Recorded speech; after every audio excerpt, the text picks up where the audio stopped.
So you've probably got a plan for when things go south, right? A bag packed, a route already mapped out in your head. But here's the thing. What happens when millions of other people have the exact same plan at the exact same time? The reality of a mass evacuation is a problem of physics, of just pure logistics and psychology that most people honestly never even consider. Today, we're going to tear down why that plan you trust isn't just flawed, it's very likely a trap. That highway is about to become a 12-lane mass grave. And look, that's not just some dramatic line for effect. It is the brutal, hard truth of what a mass evacuation looks like. That freedom of the open road you're picturing, it becomes a prison the second everyone gets the same idea. Every single second you wait for one more news report, for one more confirmation, that window you have to escape is slamming shut.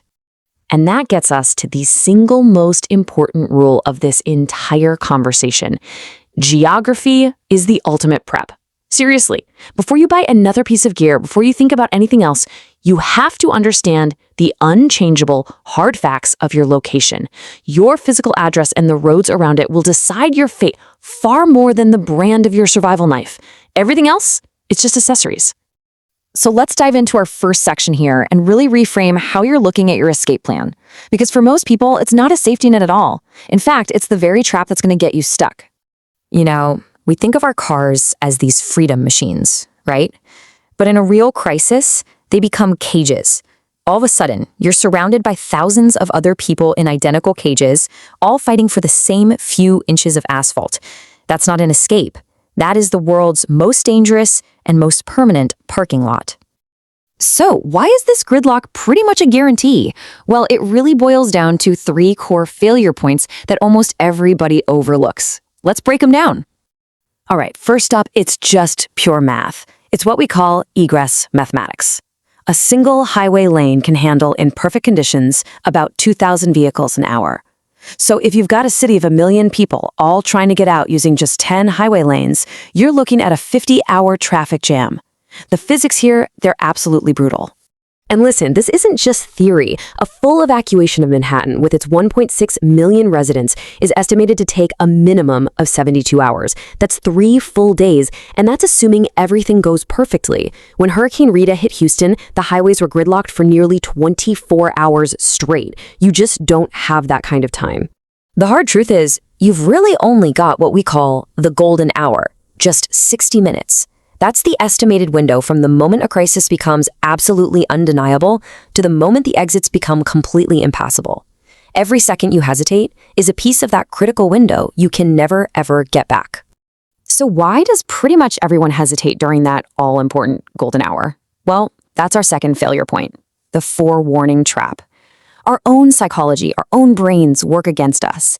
It's just baked into our psychology to seek confirmation from multiple sources before we accept that a threat is real.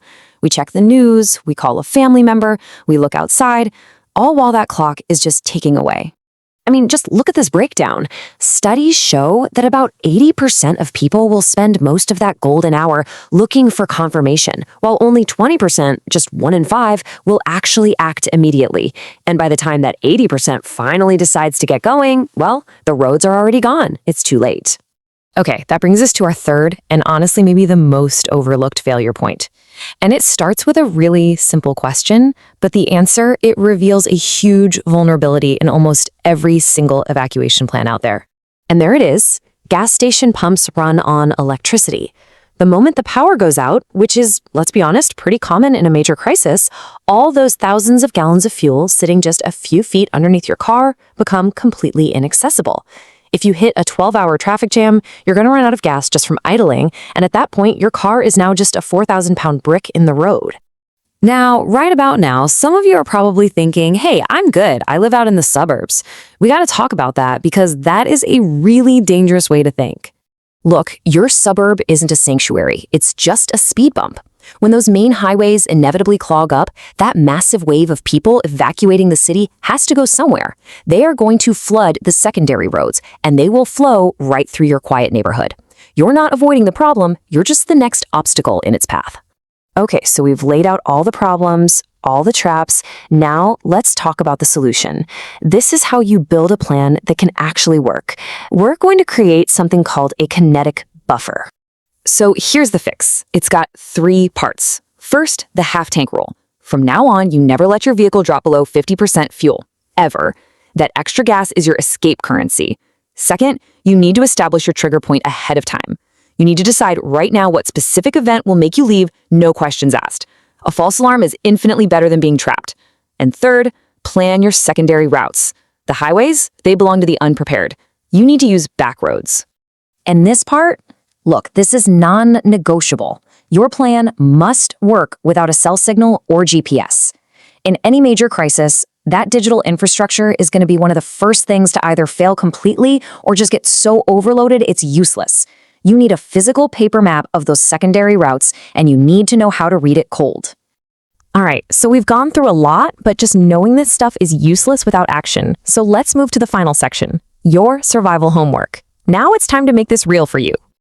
I really want you to remember this quote. Physics doesn't negotiate, and logistics doesn't take bribes.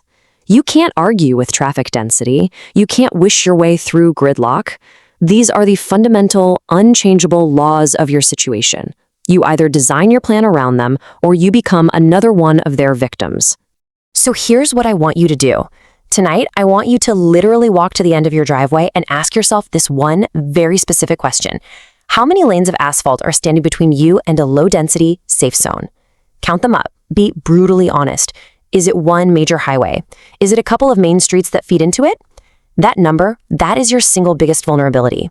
And once you have that number, that's when you can start building a real plan. I want you to drop what you find, your egress score, down in the comments. Let's get an honest look at the challenge that we're all facing here. Because just acknowledging the problem, really facing it, that is the first and most critical step to actually surviving it. Stay sharp.